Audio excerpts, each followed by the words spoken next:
What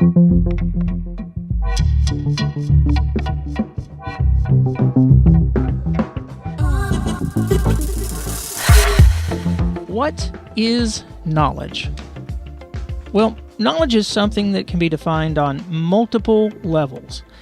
In fact, there's enough books on the philosophy of knowledge to fill a sizable library. But for this short video, let's focus on two types of knowledge, a priori and a posteriori. Now, to be clear, in this context, we're not talking about levels, in quotes, levels of knowledge to imply some sort of hierarchy of importance. They are arguably equal in importance. The distinction is purely qualitative. Now, its importance lies in knowing if you have the right kind of knowledge for a particular decision. Now, let's examine two levels. Once again, don't get those confused with hierarchies, but two levels of knowledge. A priori knowledge does not require experience.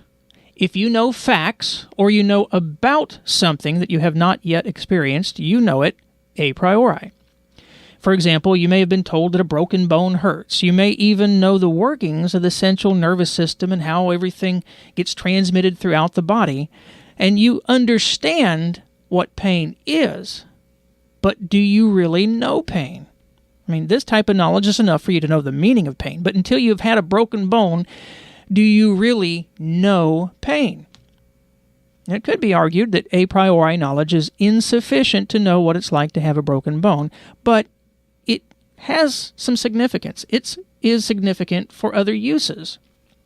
For example, do you have to experience counting 1,291,631 items and an additional 1,233 items to know that the sum of both numbers is 1,292,864?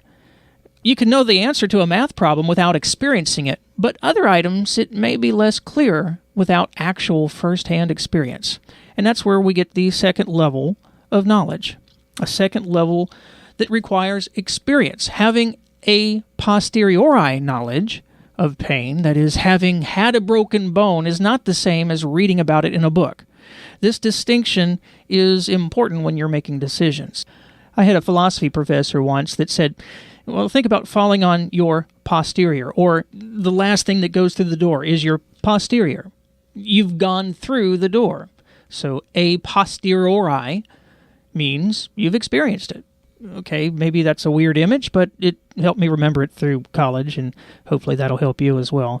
It's important to have the right type of knowledge depending on what type of decision you're making. Consider a manager making a risk assessment for his employees.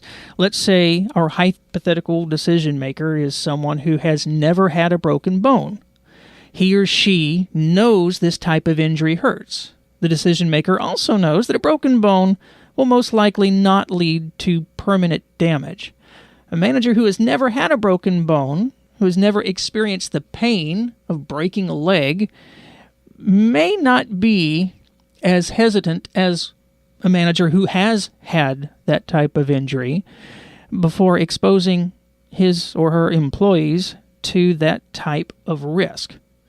The a posteriori knowledge of what pain is could make the difference. In everyday language, it means knowing something firsthand. And that's the difference between a priori and a posteriori.